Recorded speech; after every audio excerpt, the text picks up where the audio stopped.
ओम विश्वानि देव सवितरदुरितानि परासो यद्भद्रं दन्नासो तू सर्वेश सकल सुखदाता शुद्ध स्वरूप विधाता है। उसके कष्ट नष्ट हो जाते जो तेरे भिगाता है। सारे दुर्गुण दुर्व्यसनों से हमको नाथ बचा लीजिए। मंगलमय गुण कर्म पदार्थ प्रेम सिंधु हमको दीजिए। श्रद्धा की मात्र शक्ति तथा उपस्थित भद्रपुरुषों सर्वविदित है कि महर्षि दयानंद की जयंती 200वीं जयंती कल 12 फरवरी 2024 को मनाई जा रही है। इतना ही कहूँगा, दया तथा आनंद से पूरित दिन का नाम उन महर्षिवर को मेरा बारंबार प्रणाम। वेद की दिव्य ज्योति जगाई सदा, भक्ति सिखलाई शिव सच्चिदानंद की। मंत्र स्वाधीनता का पढ़ाया प्रथम, कुप्रथा भिन्नता भेद की बंदगी। नारियों को दिलाया उचित सत्व फिर की प्रगति बंद आखंड छल छंद की। आर्य नर नारियों प्रेम से बोलिए जय उसी पूज्य ऋषिवत दयानंद की। महर्षि दयानंद ने आज से 200 वर्ष पूर्व जब शैशव विनोद करते हुए अपने जीवन की प्राथमिक किलकारी भरी थी, तो सहसा ही वैदिक संस्कृति की टूटी वीणा सरी थी। बाल्यकाल के अंदर ही अपनी कुशाग्र बुद्धि से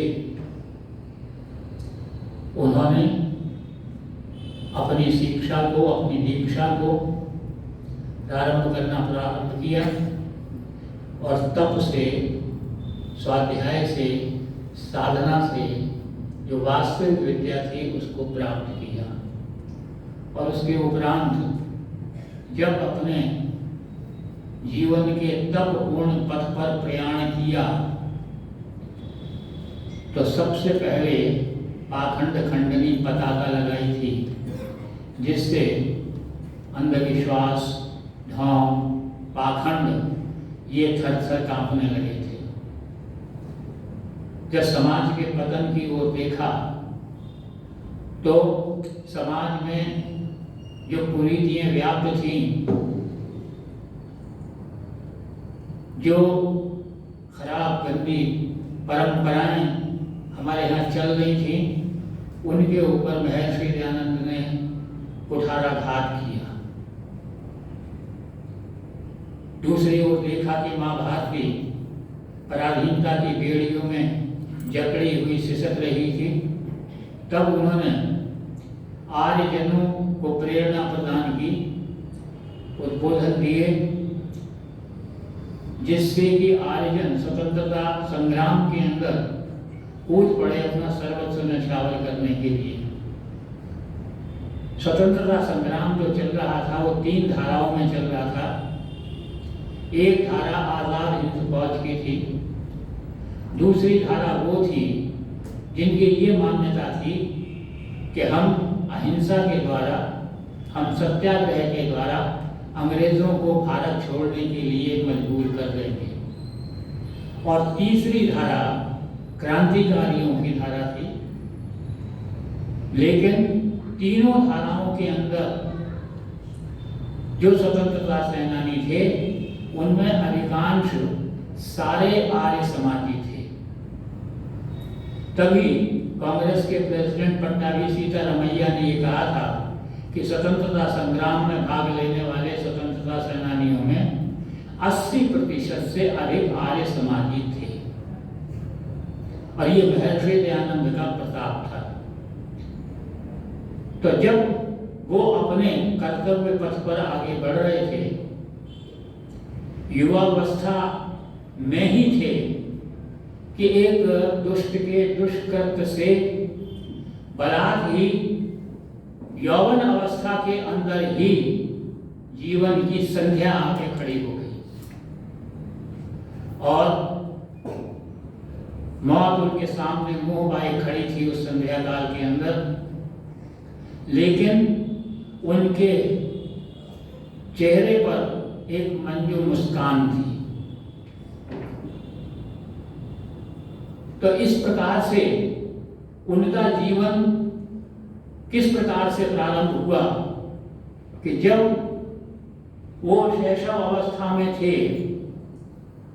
तभी उनकी कुशाग्र बुद्धि का पता लग गया था, उनकी जिज्ञासु प्रवृत्ति का पता था, दृढ़ निश्चय का भान हो गया था। क्योंकि हम अपने दैनिक जीवन में सामान्य रूप से ही देखते हैं कि अनेकों साधारण घटनाएं हमारे जीवन में होती चली जाती हैं, हम दिन प्रतिदिन कभी उनका ध्यान नहीं देते। लेकिन जो महापुरुष होते हैं, जो विलक्षण प्रतिभा के धनी होते हैं, वो उन्हीं सामान्य घटनाओं से संबल प्राप्त करते हैं। पेड़ से फल गिरते हुए देख करके न्यूटन ने गुरुत्वाकर्षण बल का आविष्कार किया। भाप से बटलोई उठते देख करके जेम्स वाट ने भाप इंजन का आविष्कार कर लिया। प्रकाश पत्तों से प्रकाश क्षमता देखकर फोटो ने फोटोग्राफी का आविष्कार किया। इसी प्रकार असत्य शिव के ऊपर चूहे को चढ़ते हुए देख करके उस महान जिज्ञासु के मन में जिज्ञासा जागृत हुई, सच्चे शिव की खोज की, और सच्चे शिव की खोज के लिए वो निरंतर है। एक तरफ सच्चे शिव की खोज की जिज्ञासा मन में जागृत हुई, दूसरी ओर दो और घटनाएं घटी परिवार के अंदर, और उन्हीं घटनाओं में दूसरी घटना 1843 में घटी, जबकि उनकी बहन की मृत्यु हुई। पहले चाचा की मृत्यु हुई। दोनों को बहुत प्यार करते थे, लेकिन एक अश्रु बिंदु ने भी उनके आंखों को धोया नहीं, जड़वत खड़े रहे। किस लिए? कि ये मौत क्या है, मृत्यु क्या है, इसका रहस्य जानने के लिए घर से निकल पड़े सच्चे शिव की खोज में। और उस सच्चे शिव की खोज की स्तुति, प्रार्थना, उपासना की पद्धति क्या हो ये जानने के लिए, और इसके साथ साथ मृत्यु के रहस्य को जानने के लिए चल पड़े। और 1843 के बाद, ठीक 40 वर्ष के बाद, 1883 में जब वास्तव में मुंह खोले हुए मृत्यु खड़ी थी, उस वक्त उनके चेहरे पर था एक अदम्य तेज, एक ओज, एक आत्मविश्वास। क्यों? क्योंकि मृत्यु के रहस्य को पूरी तरह से जान लिया था, और अंत में पूरे विश्वास के साथ महर्षि दयानंद ने शब्द उच्चारे थे, हे ईश्वर, तूने अद्भुत लीला रची है, तेरी इच्छा पूर्ण हो, तेरी इच्छा पूर्ण हो, तेरी इच्छा पूर्ण हो करके दीर्घ श्वास फेंक करके इस पार्थिव शरीर को छोड़ दिया और विलीन हो गए अनंत के अंदर वो आत्मा। महर्षि दयानंद की एक बड़ी विशेषता ये है कि उन्होंने जहाँ सारे काम किए वहाँ सबसे पहले अपने नाम को सार्थक किया। किशोरावस्था में उनका नाम था मूल शंकर। जब घर से निकले थे तो सबसे पहले आवश्यकता थी कि मुझे सही ज्ञान कहाँ से मिले।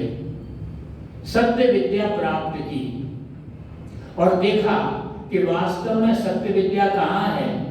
सत्य विद्या वेदों के अंदर है, जो ईश्वरीय ज्ञान है, जो अपविषय है।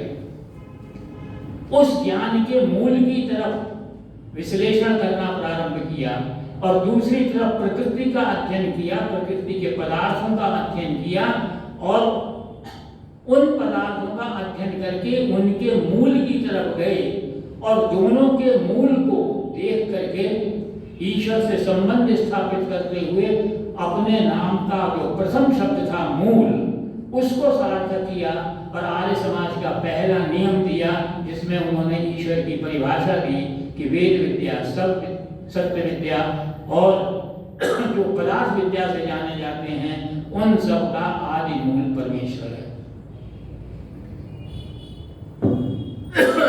दूसरा अक्षर है मूल शंकर।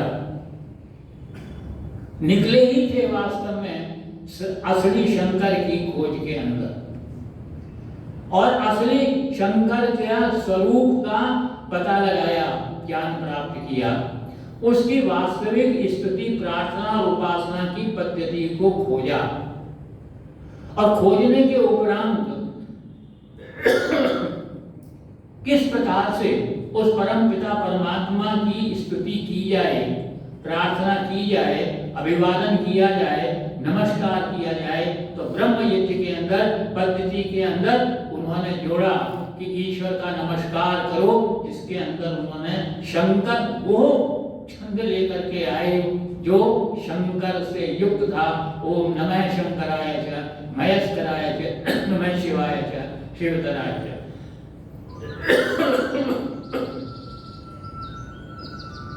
जब संन्यास ले लिया तो नाम पड़ा दयानंद। दयानंद भी दो पदों से मिलकर बना है, दया तथा आनंद। महर्षि दयानंद ने दया का तो वो स्रोत से, दया के तो सागर थे। जीवन के प्रारंभिक क्षणों से अंतिम क्षण तक उनके जीवन में सदैव दया की ही सरिता बही।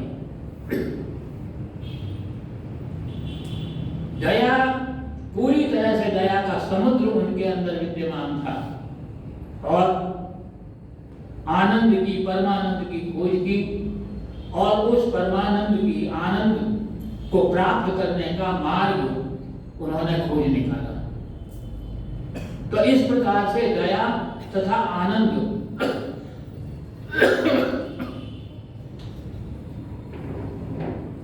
इसको भी उन्होंने पूरी तरह से सार्थक किया। और दयानंद में पहला अक्षर दा है और दूसरा अक्षर भी दा है। इस प्रकार से उन्होंने प्रारंभ से लेकर अंत तक दिया ही दिया। ईश्वर का वास्तविक स्वरूप का भान कराया, ईश्वर की अर्चना अभ्यर्थना का रास्ता दिखाया, मोक्ष का मार्ग दिखाया, आनंद का मार्ग दिखाया, धर्म का वास्तविक स्वरूप हमको दिया।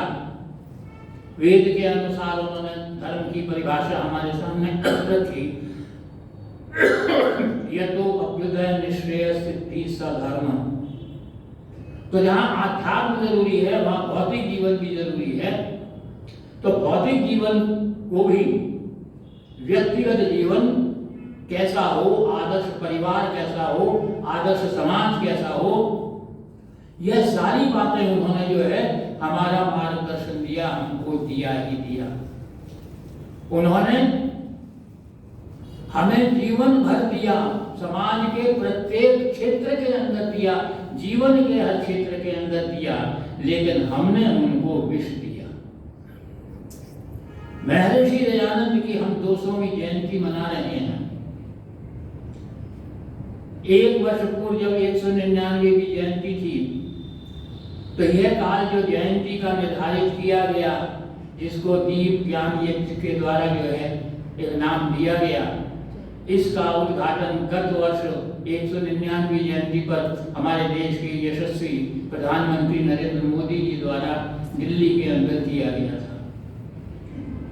हम कल महर्षि दयानंद की जन्मभूमि टंकारा के अंदर बड़े उमंग से, उल्लास से, जोश से, आनंद से उस जयंती को मनाया जा रहा है। देश का कोई क्षेत्र ऐसा नहीं, कोई प्रांत ऐसा नहीं जहां से आर्यजन टंकारा न पहुंचे। देश की बात छोड़ दीजिए, विदेशों से लगभग 18-20 देशों से महर्षि दयानंद के अनुयायी जो है वहां से, विदेशों से टंकारा पहुंचे हैं बड़े जोश और खरोश के साथ। जो नहीं पहुंचे वो भी व्यक्तिगत रूप से, सामूहिक रूप से, संस्थागत रूप से अनेकों आयोजन कर रहे हैं, अनेकों प्रकार के आयोजन कर रहे हैं। सभी में अनेकों प्रकार के मंच तैयार किए जा रहे हैं। सामाजिक मंच भी हैं, धार्मिक मंच भी हैं, हर प्रकार के मंच स्थापित किए गए उनमें, और अभी नहीं हमेशा किए जाते रहे हैं। और मंचों पर बड़े बड़े नेताओं का, बड़े बड़े राष्ट्र नायकों का, बड़े बड़े विद्वानों के द्वारा गुणानुवाद होता है दयानंद का। और क्या हमको सुनने को मिलता है कि दयानंद एक बहुत बड़े समाज सुधारक थे। अभी भाई साहब एक बड़ा सुंदर गीत प्रस्तुत कर रहे थे कि किस तरह से अंधकार छाया हुआ था और दयानंद ने जो है सामाजिक रूप से समाज के पतन जो जितना हो रहा था, उस पतन को देखते हुए उन्होंने समाज की कुरीतियों पर कुठाराघात किया था। राष्ट्रीय दृष्टि से भी वो एक राष्ट्र नायक थे, वो एक युग दृष्टा थे, वो एक युग प्रवर्तक थे। उनका समाज सुधारक का रूप, उनका राष्ट्र नायक का स्वरूप, उनका और दूसरे स्वरूप, विभिन्न स्वरूप हमको किस प्रकार से उन्होंने नारियों का उत्थान किया, किस तरह से दलितों और शोषितों की बात की गई, अनेकों सारे रूप दयानंद के जो है विभिन्न मंचों के द्वारा, विभिन्न विद्वानों के द्वारा, कुछ लोगों के द्वारा हमको बताए जाते हैं। कोई उसके अंदर किसी को भी कोई असहमति नहीं है, मुझे भी नहीं, लेकिन दयानंद का जो वास्तविक स्वरूप है, जो वास्तविक रूप है, वो कौन सा है? वो रूप हमें वहां से प्राप्त होता है जब दयानंद जो है असत्य शिव को खोज करके सत्य शिव की तलाश में गए थे और उन्होंने बड़े बाधाओं के पार करके, बड़े विघ्नों को पार करके उन्होंने ईश्वर के बारे में जानकारी प्राप्त की थी। तो दयानंद का जो सबसे पहला स्वरूप हमारे सामने आता है वो एक ईश्वर भक्त के रूप में आता है, एक ईश्वर विश्वासी के रूप में आता है, जिसको अक्सर मंचों से जो है नजरअंदाज किया जाता है। किस प्रकार से उसकी उपासना करनी चाहिए, ये हमको दयानंद ने सबसे पहले बताया था। हम स्वयं आस्तिक कैसे बन सकते हैं, ये दयानंद का जीवन हमको बताता है। वो सच्चे अर्थों के अंदर एक ईश्वर भक्त थे और एक धार्मिक महापुरुष थे। सबसे पहले महर्षि दयानंद धार्मिक महापुरुष थे। अब धार्मिक महापुरुषों के लिए क्या जरूरी है? पहले तो ये जानना जरूरी है कि धर्म क्या है। धार्मिक महापुरुष तो बाद में दिखाई देगा, तो महर्षि दयानंद ने ही स्वयं ही जो है धर्म का जो है रूप उनको जो है दिखलाया। यदो अभ्युदय निष्क्रिय सिद्धि स धर्म, और उस धर्म को उन्होंने जीवन भर धारण किया। और धारण कैसे किया? धर्म के जितने भी लक्षण हैं उन सारे लक्षणों को उन्होंने पूरी तरह से अंगीकार किया। अपने जीवन के क्षण क्षण के अंदर, पल पल के अंदर उन्होंने धर्म को अंगीकार किया था। विधान के निर्माताओं के सम्राट स्वयंभू मनु धर्म के लक्षणों का वर्णन करते हैं कि धर्म के 10 लक्षण हैं। धृति क्षमा दमो स्नेयम शौचम इंद्रिय निग्रह धीर विद्या सत्यम अक्रोध दशकम धर्म लक्षण। आइए देखते हैं इन 10 लक्षणों में कौन से लक्षण दयानंद ने अंगीकार किए थे, अपने जीवन के अंदर अपनाए थे और कितने मात्रा में अपनाए थे। तो हम ये देखते हैं कि उनके जीवन का प्रत्येक क्षण 10 लक्षणों से परिपूर्ण होता है। उसकी गाथा तो गाई नहीं जा सकती, लेकिन एक एक गुण के बारे में चर्चा अवश्य कर सकते हैं। धर्म का पहला लक्षण है धृति, धैर्य। घर से निकल पड़े, भूखे थे, क्या करें, खाने को नहीं मिला, टुकड़े बर्फ के खा खा करके अपनी भूख मिटाई। प्रकाश जी कहते हैं कभी मरुथल किया जाए बन, कभी कांटों वाला, कभी बर्फानी पहाड़ी, कभी नदी नाला, हुआ लथपथ लहू से तन पड़ा पाँव उछाला, फेंके पत्थर किसी ने सांप विषैला काला, खड्ग चमकाया किसी ने तो किसी ने भाला, दिया नादानों ने कितनी ही बार विष प्याला, फिर भी पीछे न हटा सत्य का वो मतवाला। और पूरे इन सभी बाधाओं को पार करता हुआ कभी धीरज नहीं खोया, धैर्य को हमेशा धारण किया उस धीर पुरुष ने। और केवल मात्र इसी में नहीं, आगे जीवन के अंत तक कौन सी अवमानना नहीं की गई उसकी, कौन सा अपमान नहीं किया गया उसका, कौन सा ऐसा तरीका है जिससे दयानंद को प्रोवोक नहीं किया गया, लेकिन दयानंद ने कभी धीरज नहीं खोया। यह था धैर्य को अपने जीवन के अंदर ढालने का प्रभाव। दूसरा था धृति, क्षमा। क्षमा की बात हम बड़े बड़े महापुरुषों के जीवन देखते हैं।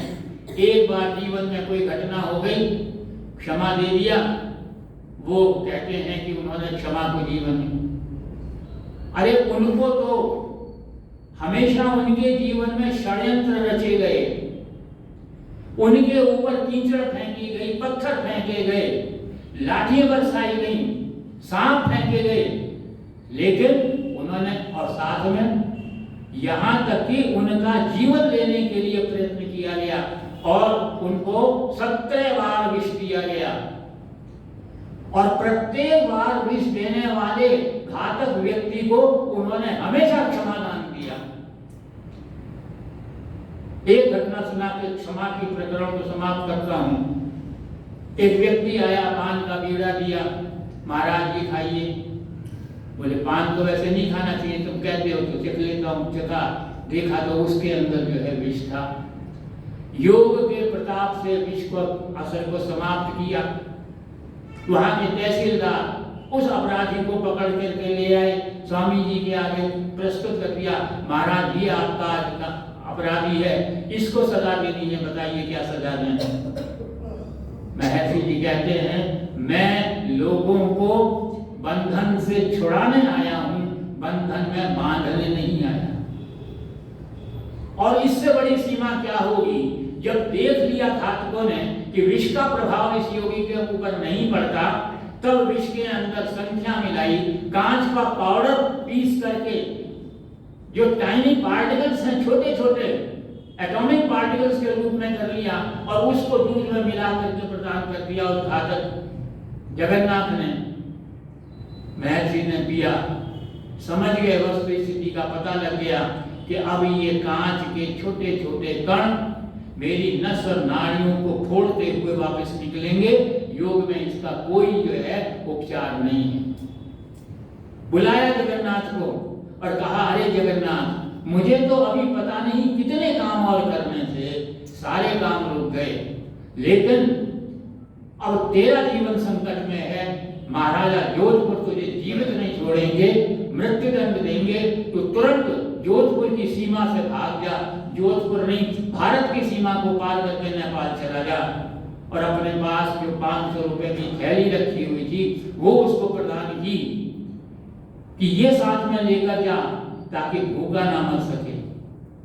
कौन भूखा ना मर सके? जिसने उनकी यही लीला समाप्त करने का जो है, जो अंतिम साधन था, वो भी इस्तेमाल किया, प्रयोग किया था। और वो 500 रुपए सन 1883 में 500 रुपए थे। आज वो 500 रुपए कितने लाख, कितने करोड़ के हैं, इनका जो है गणना आप स्वयं करिए। तो इस प्रकार से उनके उपदेशों के अंदर, प्रवचनों के अंदर कितना व्यवधान डाला गया, लेकिन सदैव उन्होंने क्षमा दान दिया। धृति, क्षमा, दम। दम का अर्थ होता है मन को वश में करना। दयानंद का तो प्रारंभ से ही मन वश में था। जब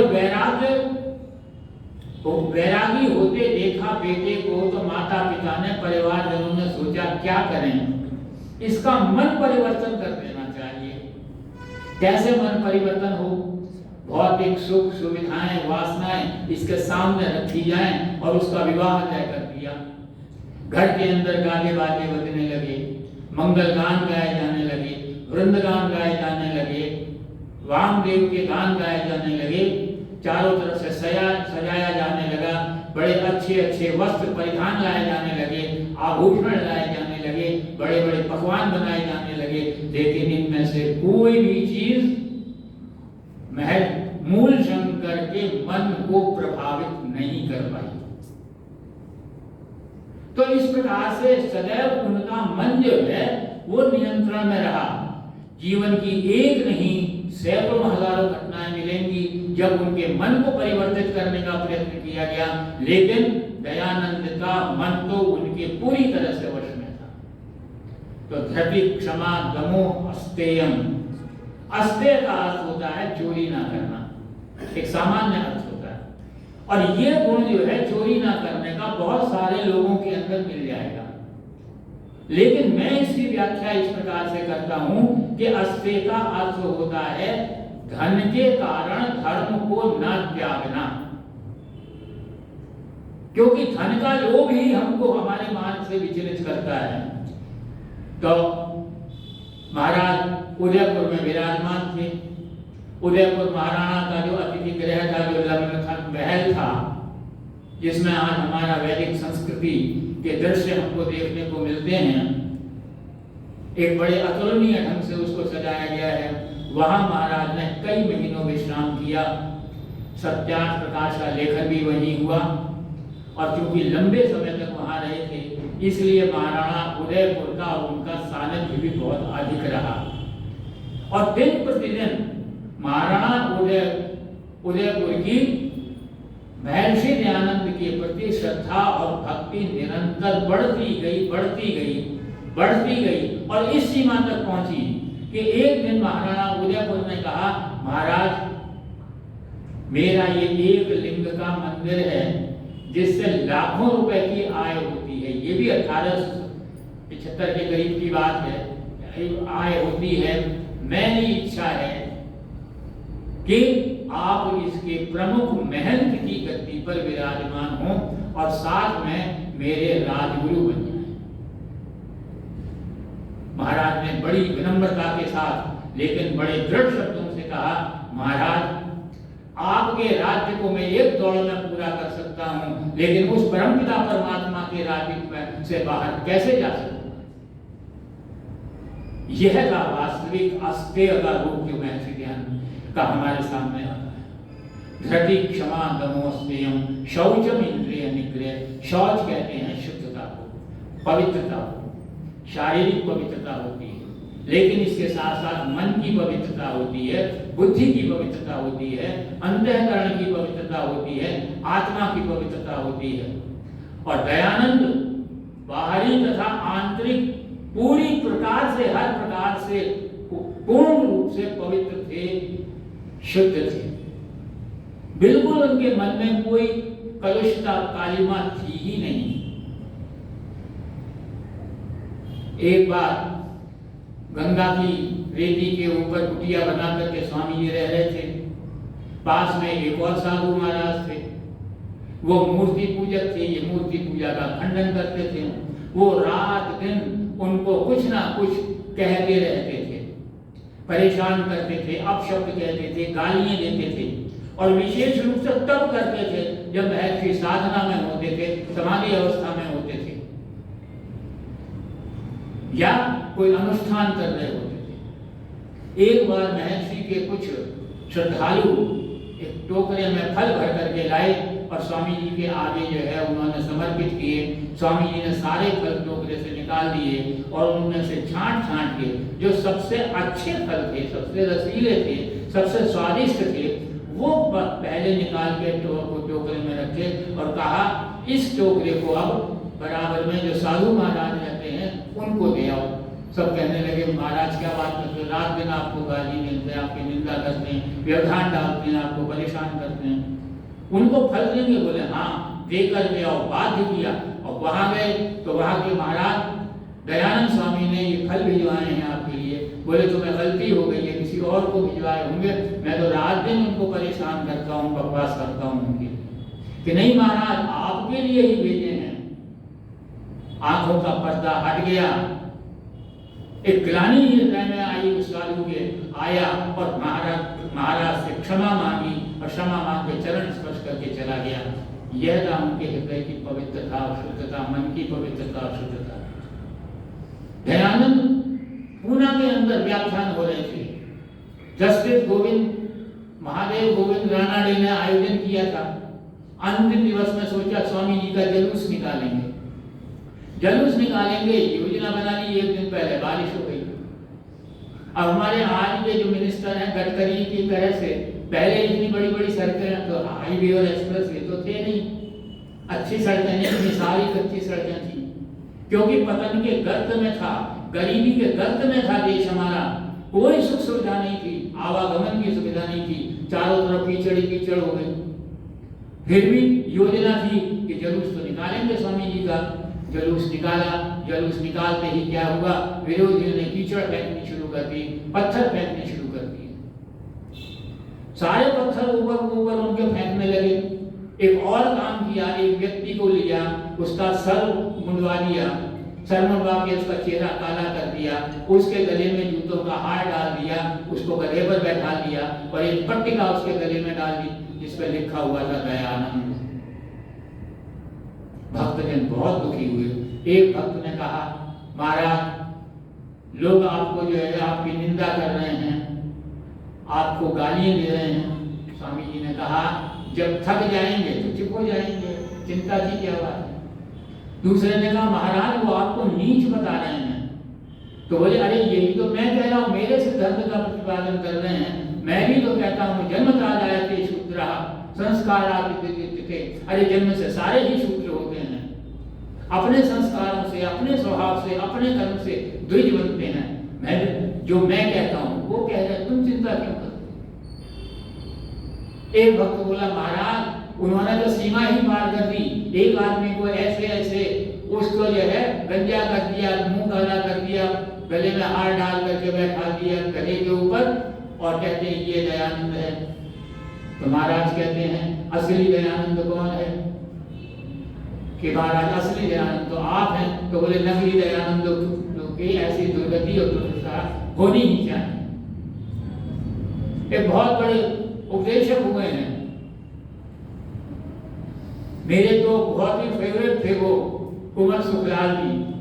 वो ये घटना बताया करते थे और कहते थे, मुनव्वर चांद सा चेहरा तो है मेरे दयानंद का, भला करते हैं वो नकली दयानंदों की मिट्टी ख्वार करते हैं। तो इस प्रकार से शौच को उन्होंने वो बाहरी और आंतरिक पवित्रता में स्तर पर पूरी तरह से पवित्र थे। धृति क्षमा दमो संयम शौचम इंद्रिय निग्रह, 10 इंद्रियों को वश में कर रखा था, 10 की लगाम अपने हाथ में रखी हुई थी। मजाल क्या है जो जरा से विचलित होता जाए उनकी कोई इंद्रिय।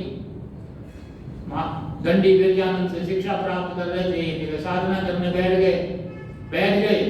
एक युवती उधर से आई, स्वयं नवयुवक थे, उन्होंने इस नवयुवक का तेज में ओज में चेहरा देखा तो मंत्रमुग्ध हो गई। किसी वासना से नहीं, केवल मात्र तेज के आधार पर मंत्रमुग्ध हुई कि कितना तेजस्वी है। वो युवती स्वामी जी के आगे आके बैठ गई सामने। थोड़ी देर में जब साधना से उससे जो है विरत हुए, आंख खोली तो उस युवती ने देखा महाराज ने अपनी आंख खोली, उसने बड़ी श्रद्धा और भक्ति के साथ स्वामी जी के चरण स्पर्श किए और चल गई। महर्षि के मन में ग्लानि पैदा हुई, ये क्या हो गया, क्या अनर्थ हो गया। अरे मैं तो उस सिद्धांत को मानता हूँ, यत्र नार्यस्तु पूज्यन्ते रमन्ते तत्र देवता, जहाँ नारियों की पूजा की जाती है, मैं उस समाज की आशा रखता हूँ, उसकी कल्पना करता हूँ, और यहाँ स्त्री मेरे चरण स्पर्श कर रही है, कितना अनर्थ हो गया। गुरु जी को बिना बताए चल दिए। 3 दिन तक अज्ञातवास में रहे, साधना करी और प्रायश्चित पूरी तरह से किया। इधर विरजानंद दुखी हो रहे थे, दयानंद कहाँ गया, दयानंद कहाँ गया। जब दयानंद के आने की आहट हुई तो क्रोध से उनका चेहरा लाल हो गया। लेकिन जब दयानंद ने वस्तु स्थिति बताई तो गले से लगा लिया और कहा, वाह, वास्तव में तुमने सिद्ध कर दिया कि तुम मेरे वास्तविक शिष्य हो। एक बार और विरोधी ने षड्यंत्र रचा। एक गणिका को पूरे आभूषण, पूरे श्रृंगार के साथ भेज दिया स्वामी जी के सामने स्वामी जी ने देखा, उसको सर झुका करके माता कह करके प्रणाम किया, उसका मन बदल दिया। इनकी इंद्रियों तो क्या बदलती थी। तो इस प्रकार से हमेशा इंद्रियों पर उनका जो है नियंत्रण रहा। तो दमोस धति क्षमा दमो संयम शौचम इंद्रिय निग्रह धीर। धीर का मतलब होता है बुद्धि। क्या था, सब जितने जो थे उस समय संप्रदाय सब अपनी अपनी ढपली अपना अपना राग कर रहे थे, लेकिन एक राग सबका एक था, और वो क्या था कि धर्म के मामले में अकल का दखल नहीं चलता। बाबा वाक्यम प्रमाणम, जो हमारे बाबा जी ने कह दिया वो सही है, जो मौलवी साहब ने कह दिया वो सही है, जो पादरी साहब ने कह दिया वो सही है। कुछ सोचना नहीं है क्या सही है क्या गलत है, वही सही है। दयानंद ने बुद्धि की पतवार ली और समूचे जगत के अंदर, चाहे वो सामाजिक हो, चाहे राष्ट्रीय हो, चाहे धार्मिक आध्यात्मिक हो, उन्होंने स्पष्ट रूप से कहा कि कोई भी समस्या है, उस समस्या का समाधान तभी होगा जब तर्क और विवेक की कसौटी पर उसको कसोगे और वो खरा उतरेगा, तभी खरा दिखाई देगा। बुद्धिवाद का अगर प्रवेश कराया शताब्दी के अंदर, तो केवल मात्र महर्षि दयानंद ने कर दिया। पक्के बुद्धिवादी थे, और बुद्धिवादी थे इसीलिए धर्म और विज्ञान का समन्वय के ऊपर जोर देते थे और कहते थे कि विज्ञान और धर्म दोनों एक जैसे हैं, दोनों दो ट्विन सिस्टर्स की तरह से, जुड़वा बहनों की तरह से हैं। लेकिन होना क्या चाहिए कि धर्म को वैज्ञानिक होना चाहिए और विज्ञान के ऊपर धर्म का अंकुश होना चाहिए। तो धृति क्षमा दमो संयम शौचम इंद्रिय निग्रह धीर और विद्या। विद्या को प्राप्त करने ही घर से निकले थे, और रास्ते में कितने प्रकार की अविद्याओं ने उनका पीछा किया, कोई सीमा नहीं। अनेकों प्रकार के पाखंड उनको पढ़ाए गए, अनेकों प्रकार की उनको यातनाएं भी दी गई, लेकिन वो तो जिज्ञासु था। जब तक सत्य विद्या का पता नहीं चला, वेद विद्या का पता नहीं चला, और उसको ग्रहण किया, और तब उन्होंने उद्घोष किया कि वेद जो है वास्तव में सत्य विद्याएं वेद के अंदर है, वेद ईश्वरी ज्ञान है, वेद अपौरुषेय है। बड़े बड़े महात्मा, बड़े बड़े हमारे जो है कर्णधार, उन्होंने वेदों को स्वीकार नहीं किया। स्वामी विवेकानंद ने वेद को स्वीकार नहीं किया। महात्मा हंसराज के पास जब पहुंचे और बात हुई तो कहा मैं वेद को ईश्वरीय ज्ञान नहीं मानता, अपौरुषेय नहीं मानता। लेकिन महर्षि दयानंद ने अपौरुषेय माना, और महर्षि दयानंद ने इसलिए अपौरुषेय नहीं माना कि ये उनकी अपना विचार था, ये वास्तव में ऋषि मुनियों से चली आ रही परंपरा थी जिसको उन्होंने प्राप्त किया। तो और फिर आर्यों को निर्देश दिया, क्या दिया? पहले विद्या की बात करी कि अविद्या का नाश, सबसे पहले जरूरी क्या है? अविद्या का नाश होना चाहिए और विद्या की वृद्धि करनी चाहिए। और कौन सी विद्या की वृद्धि करनी चाहिए? तब दूसरे नियम के तीसरे नियम में कहते हैं वेद सब सत्य विद्याओं की पुस्तक है, वेद का पढ़ना पढ़ाना, सुनना सुनाना सब आर्यों का परम धर्म है। सत्य विद्या की ओर आहूत किया उन्होंने, सबका मार्गदर्शन किया। तो धीर विद्या सत्यम, सत्य के तो दयानंद अन्वेषक थे, खोज की तो सत्य की, सच्चे शिव की खोज की, सच्चे ज्ञान की खोज की, सच्चे ही सच्चाई की खोज की। और जब सारी खोज कर ली, सब कुछ किया, तो समूचे जगत को उन्होंने जो ज्ञान प्रदान किया, जो एक अलौकिक पुस्तक उन्होंने प्रदान की, उसका नाम भी उन्होंने सत्यार्थ प्रकाश रखा। और आर्य समाज के नियमों में जितनी बार सत्य शब्द आया है, कोई शब्द नहीं आया। 5 नियमों में तो सबसे पहले शब्द सत्य ही है। सब सत्य विद्या, और जो पदार्थ पहला नियम ईश्वर सच्चिदानंद स्वरूप सत्य, वेद सत्य विद्याओं की पुस्तक है। सत्य के ग्रहण करने, सत्य के छोड़ने में सब काम धर्मानुसार सत्य और असत्य को विचार करके करने चाहिए। सत्य का पुजारी था और जीवन में कभी सत्य को छोड़ा नहीं। बरेली के अंदर स्वामी जी का प्रवचन हो रहा था। पहले प्रवचन के अंदर कमिश्नर मौजूद थे, अंग्रेज कलेक्टर मौजूद थे, एसपी मौजूद थे, बड़े बड़े पादरी थे, बरेली के बड़े संभ्रांत व्यक्ति वहां पर बैठे हुए थे। और महर्षि दयानंद ने उस वक्त अपने पहले भाषण के अंदर खंडन किया ईसाई धर्म का। सब हिल गए। आप आयोजकों से कहा, भाई स्वामी जी से कहो खंडन ना करें। अब स्वयं हिम्मत किसी की नहीं थी। उनसे कहा, अब आयोजक ये तो वैसे श्रद्धालु से डरते थे, किसी में हिम्मत नहीं थी स्वामी जी से कुछ कहे। एक ने बड़ा साहस जुटाया और कहा, स्वामी जी एक बात कहनी थी। बोले, अरे निश्चिंत होकर के कहो, निर्भय होकर के कहो, क्या बात है? कि थोड़ी नरमी बरती अपने व्याख्यान में। स्वामी जी मुस्कुरा दिए। अगले दिन जब व्याख्यान हुआ तो स्वामी जी क्या कहते हैं? लोग कहते हैं सत्य मत कहो, असत्य को ग्रहण करो, असत्य की बात करो। क्यों? क्योंकि कलेक्टर अप्रसन्न होगा, कमिश्नर नाराज होगा। अरे हमको कोई भी सजा दे दो, हम तो हमेशा सत्य ही कहेंगे। और एक बात और कही, अरे दयानंद की उंगलियों के बोलुओं को मोमबत्ती बना करके जला डालोगे, फिर भी दयानंद सत्य ही कहेगा और सत्य के ऊपर आचरण करेगा। तो यह था दयानंद का सत्य का ग्रहण करना। और अक्रोध, क्रोध तो जीवन में कभी किया ही नहीं।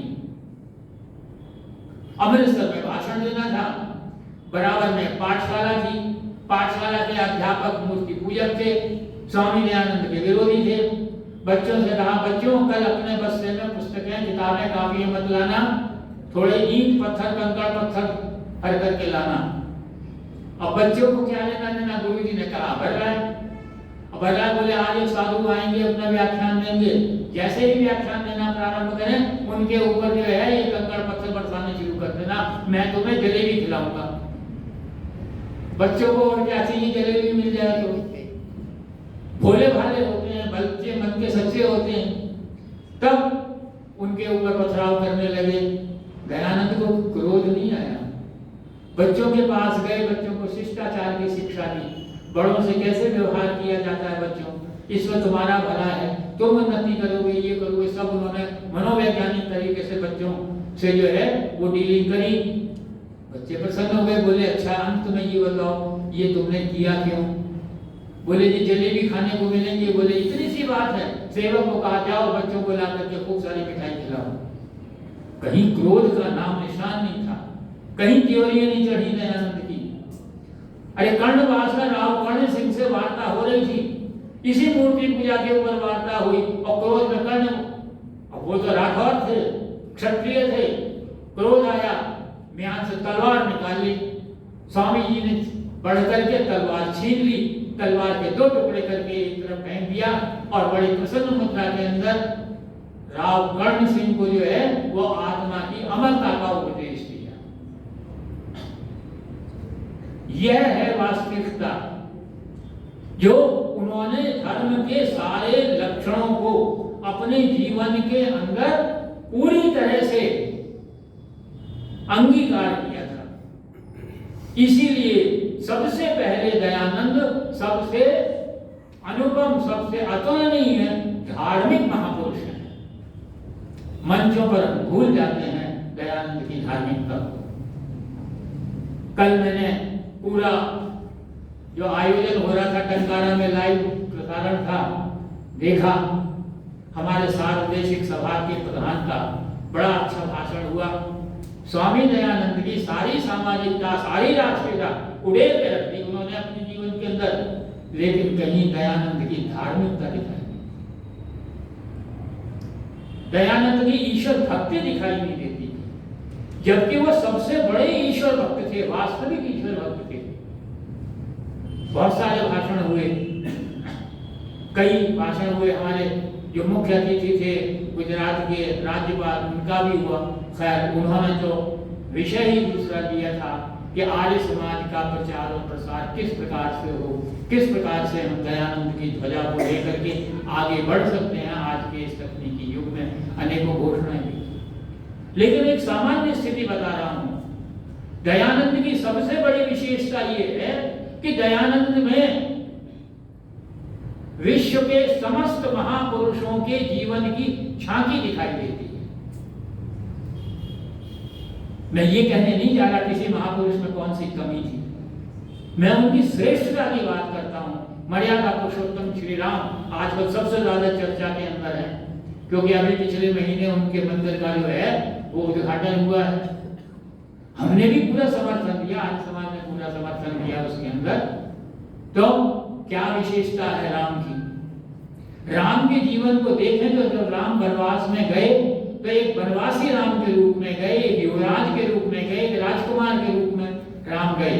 लेकिन 14 वर्ष का वनवास जब पूरा करके आए तो वो राजकुमार राम नहीं थे, बल्कि मर्यादा पुरुषोत्तम राम बन करके आए थे। राम के जीवन का जो सर्वश्रेष्ठ काल है वो उनका जो अनुकरणीय है वो उनका 14 वर्ष का वनवास है। तो राम ने 14 वर्ष का वनवास लिया था और महर्षि दयानंद का तो पूरा ही जीवन वनवास की आपदाओं और विपदाओं से भरा हुआ था, जीवन के अंतिम क्षण तक। तो मर्यादा पुरुषोत्तम राम के 14 वर्ष का जीवन हमारे महर्षि दयानंद के संपूर्ण जीवन के अंदर अपनी झांकी दिखाता है। योगेश्वर कृष्ण है। योगेश्वर कृष्ण की सबसे बड़ी बात कौन है? आज उनका गीता का उपदेश, उसके आगे सारा जगत जो है श्रद्धानुवत है, श्रद्धा से जुड़ा हुआ है। तो द्वापर में जो उपदेश दिया था, कर्म फल की उलझी हुई गुत्थी को सुलझाया था, उसी कर्म फल की उलझी हुई गुत्थी को सुलझाने के लिए महर्षि दयानंद ने इस कलयुग के अंदर जो है सत्यार्थ प्रकाश जैसा अमर ग्रंथ दिया। ऋग्वेद आदि भाष्य भूमिका दी, संस्कार विधि दी, गौपुराण विधि, आर्योपदेश रत्नमाला दी। जीवन का कोई ऐसा क्षेत्र नहीं है जिसके अंदर दयानंद ने जो है मार्गदर्शन ना किया हो। आज कोई दयानंद को माने ना माने, लेकिन अगर किसी के जीवन में किसी भी स्तर के ऊपर उसके व्यक्तिगत, पारिवारिक, सामाजिक, राष्ट्रीय जीवन में कोई भी समस्या आती है तो उसको बाध्य होकर के दयानंद के विचारों को उधार लेना ही पड़ेगा। तो कृष्ण का हमको की गीता हमको महर्षि दयानंद के ग्रंथों के अंदर दिखाई देती है। महात्मा बुद्ध किस लिए प्रसिद्ध है? उनका नारा था अहिंसा परमो धर्म।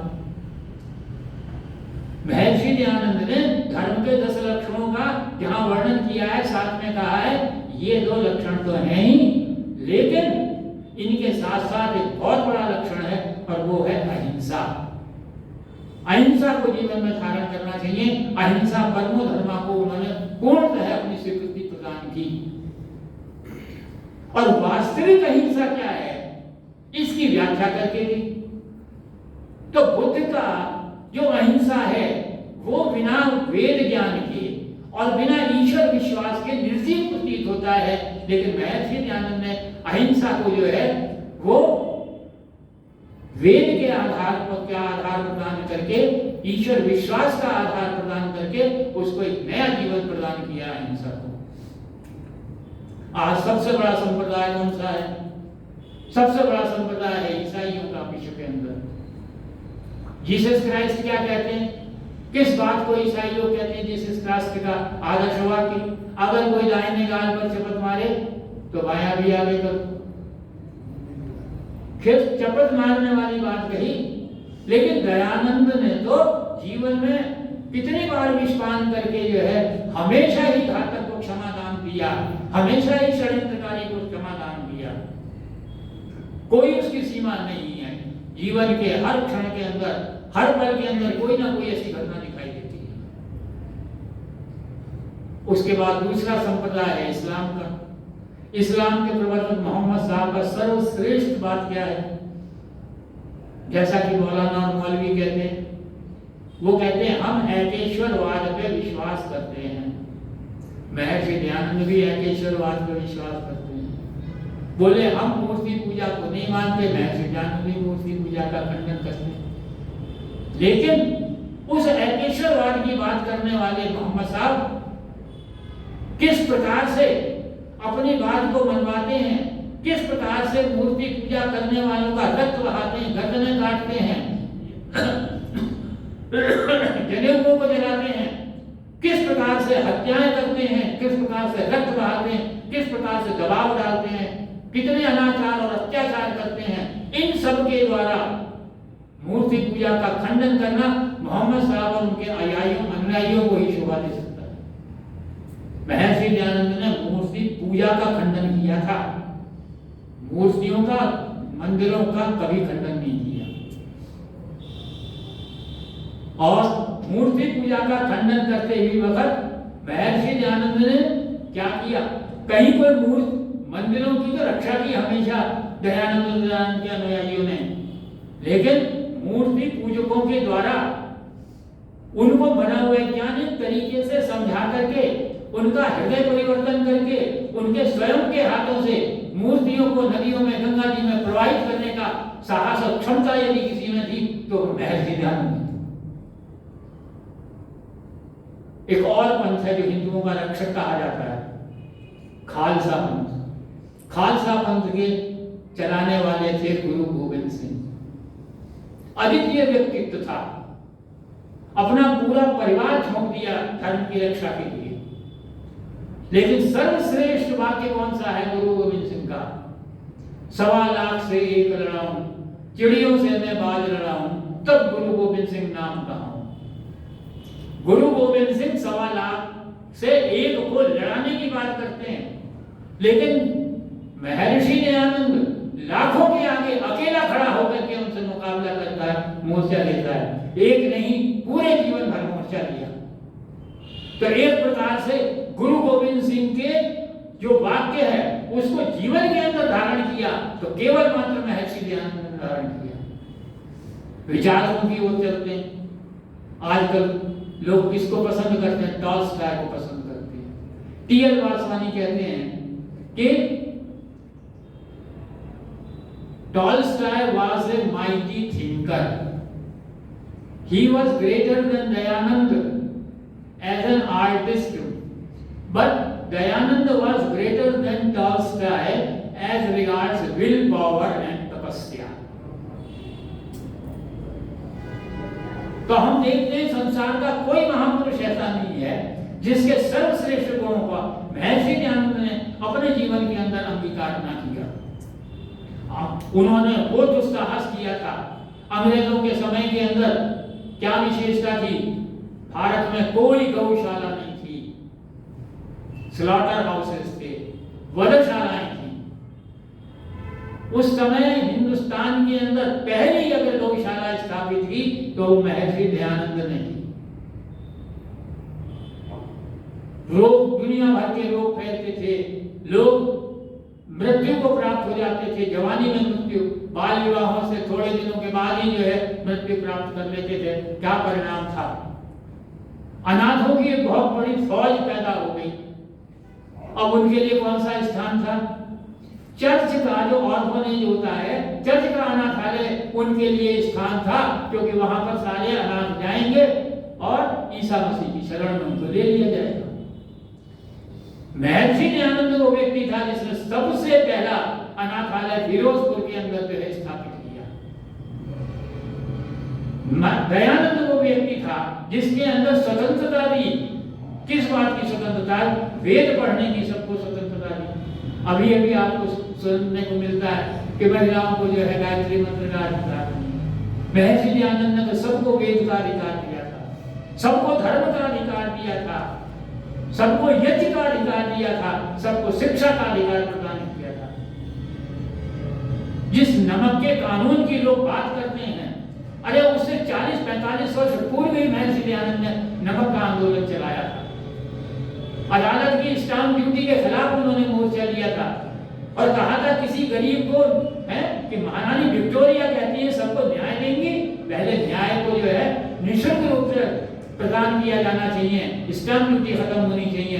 अरे कोई गरीब जिसको सब्जी नहीं मिलती, दाल नहीं मिलती, नमक से रोटी खाता है, इसीलिए नमक के ऊपर उन्होंने कहा। और स्वराज और सुराज की सबसे पहले धारणा अगर इसी को में किसी ने प्रदान की तो वह महर्षि दयानंद ने प्रदान की। स्वराज और सुराज की उन्होंने कल्पना जो है यहाँ पर सबके सामने रखी। तो इस प्रकार दयानंद ने वो सब कुछ किया जो हमको एक तरफ दयानंद में सारे महापुरुष दिखाई देते हैं, दूसरी तरफ दयानंद ने कोई पंथ नहीं चलाया, कोई संप्रदाय नहीं चलाया, कोई मठ नहीं खोला, कोई पीठ नहीं बनाई, कोई उत्तराधिकारी नहीं बनाया, कोई उनके आगे अत्यधिक निकट नहीं था, कोई उनसे ज्यादा दूर नहीं था। वो दयानंद की विशेषता थी। बाबा वाक्यम प्रमाणम को सबसे पहले उसका विरुद्ध मोर्चा खोलने वाला दयानंद ही था। और केवल सामाजिक ही नहीं, धार्मिक ही नहीं, राष्ट्रीय ही नहीं, ये सोने की चिड़िया जो है ये भिखारी बन चुकी थी। भूख से जो है लोग मर रहे थे। दयानंद अपने जीवन में उल्हाना दयानंद ने कभी नहीं दी, हम तो थोड़ी सी गर्मी पड़ती है, हे भगवान कितनी गर्मी डाल दी, हे भगवान कितनी सर्दी पड़ रही है। दयानंद ने कभी ईश्वर को कोई उल्हाना नहीं दी। एक बार उल्हाना दी, जहाँ गौ करुणानिधि के अंदर लिखा हुआ है, हे परमपिता परमात्मा, ये तेरा कैसा न्याय है कि इन निर्दोष पशुओं का जो है लोग वध करते हैं, हत्या करते हैं और इनके मांस को खाते हैं। इसी तरह देश की आर्थिक स्थिति देखते हुए दयानंद लोग एक बार रोए थे, ना बहन के मरने पर रोए, ना चाचा के मरने पर। कितनी अद्भुत घटना थी, कितनी करुणामय घटना थी। शब्दों में क्या व्याख्या करूं उस कवि की, जिसने बड़ी साधारण शब्दों में एक कविता लिखी, उसको कहकर के मैं अपनी बात को जो है समाप्त करूंगा कि गंगा पे एक दिन समाधि लगाई, वो बैठे थे ज्योति से ज्योति मिलाई, खुली आंख तो एक देखा नजारा, सुनाते हुए बहती है अश्कधारा। कि एक देवी अपने लगते जिगर को बहा करके गंगा से लौटी थी घर को, बदन पे थी उसके फटी एक साड़ी कि पैरों से नंगी वो सर से उगाड़ी। ये पूछा ऋषि ने, बताओ तो माता, बहाया जो गंगा में वो तूने क्या था, बहाती हो क्यों अपनी आंखों से पानी, सुनाओ तो माता कुछ अपनी कहानी। वो देवी बोली, ऋषि जी मैं हूं दीन वेवा, नहीं कोई था दूसरा सुख का देवा, यही एक था मेरी आंखों का तारा, थी आशा बुढ़ापे में देगा सहारा, हुआ देव का मुझ पे यूं कोप खारी कि बच्चे को मेरे गई हो बीमारी, नहीं पास पैसा जो करती दवाई, किसी को न किंचित दया मुझ पे आई, हुई दूर रूह मेरे लगते जिगर की, न छोड़ा मुझे इसने खरो नगर की, मैं वो लाश नंगी बहा कर चली हूँ जो दौलत थी उसको लुटा कर चली हूँ। मिला एक गज भी न कपड़ा कफन को कि जो ढांप लेती मैं बच्चे के तन को, मुनासिब न समझा चरूरे उखाड़ा तो मजबूर हो अपनी साड़ी को फाड़ा, इसी में लपेटा जहां लेकर आई कि यूं लाश नंगी थी मैंने बहाई, कि बच्चे को ढक लेगी आंचल में गंगा, कफन के बिना रहता तन मेरा नंगा, चली लेके वापस इसे जोड़ लूंगी, कफन से बदन को मैं फिर ढांप।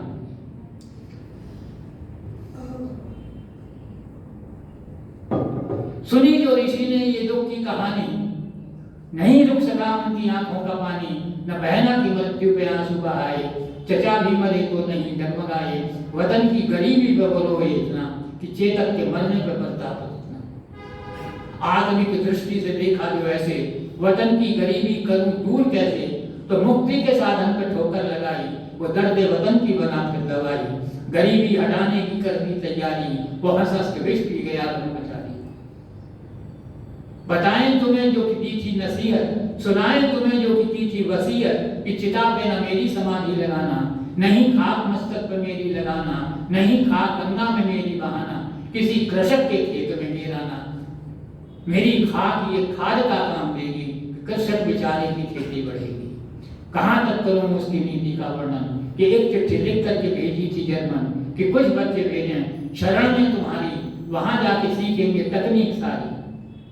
तो उत्तर ये आया, हुक्म ये पठाया कि एक पे हजारों का खर्चा बताया, पढ़ा पत्र तो पड़ गया चेहरा फीका कि दिल दहल काम उठा था उसमें ऋषि का। तो उत्तर में उत्तर लिखा के दोबारा, नहीं पास पैसा करें जो गुजारा, मरे भूख से बच्चे मेरे वतन के, कहीं लाश नंगी रहे बिन कफन के। ये लिखते हुए पत्र आंसू से भीगा कि दिल दहल उठा था हर जर्मनी का। तो उत्तर ये आया कि चिंता ना कीजिए, बिना फीस विद्यार्थी भेज दीजिए। है अफसोस उत्तर जो आया वहां से, ऋषि आत्मा चल बसी थी जहां से, जो आशा थी वह रह गई मन की मन में, गरीबी रही जो कि त्यों ही वतन में।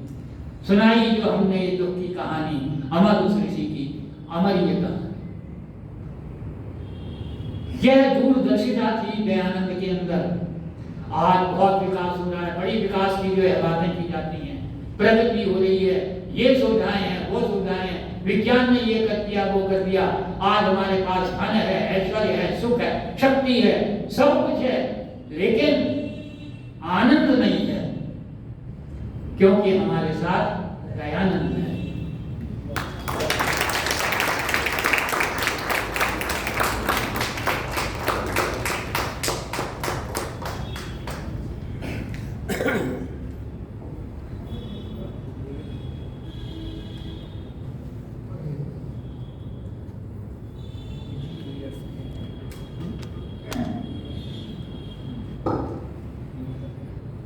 सबका अभिवादन करते हुए सादर नमस्ते। मना तो हम रहे हैं ऋषि दयानंद जी का 200वां जन्मदिन, और ऐसे भावुक विचारों को सुनकर थोड़ी देर के लिए सब लोग भावुक हो चुके हैं, पर फिर भी मैं चाहूंगी कि हम भटनागर जी के लिए जोरदार ताली बजाएं। सुंदर सात्विक विचारों का भी बहुत सुंदर तरीके से ऋषि दयानंद जी के जीवन के बारे में कौन सा पहलू है जो उन्होंने नहीं छुआ। थोड़ा सा यहाँ पर मैं इतना कहना चाहूंगी, हम लोग तालियां बजाकर प्रवचन के लिए तारीफ कर देते हैं, पढ़ते भी रहते हैं, प्रवचन भी सुनते हैं, भावुक भी होते हैं, परंतु इस सब का लाभ क्या? सजावटें भी कर रहे हैं और आगे भी कर रहे हैं।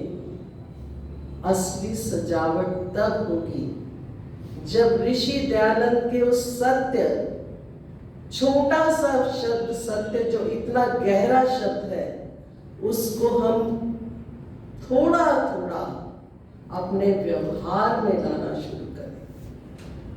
मैं हर बार यही बात कहती हूँ, इसलिए नहीं कि मैं आप लोगों को कहना चाह रही हूँ, मैं इसलिए कहती हूँ कि मैं स्वयं को याद दिलाना चाह रही हूँ कि मुझे हर पल हर क्षण इस सत्य को जीवन में लाने के लिए प्रयास करना है। सुनने में बहुत आसान लगता है, कहने में बहुत आसान लगता है, जब वास्तविकता में थोड़ा सा भी बोलना पड़ता है तो हम रुक जाते हैं। जहां हमें लगता है हमारे लिए कुछ मुश्किल है, हम सोचते हैं सत्य ना बोलने से चुप रहना भला है, पर ये बात कहीं हजम नहीं होती। असली श्रद्धांजलि हमारी वही होगी जब हम उस ऋषि के सुंदर बातों में से किसी एक बात को, जो जिसको रुचिकर लगती है, जो जिसको आसान लगती है, जितनी मात्रा में हम कर सकते हैं, हम उसको अपने जीवन में लेकर आए, तभी हम ऋषि दयानंद का कुछ ऋण उतारने के लिए प्रयासशील बनेंगे।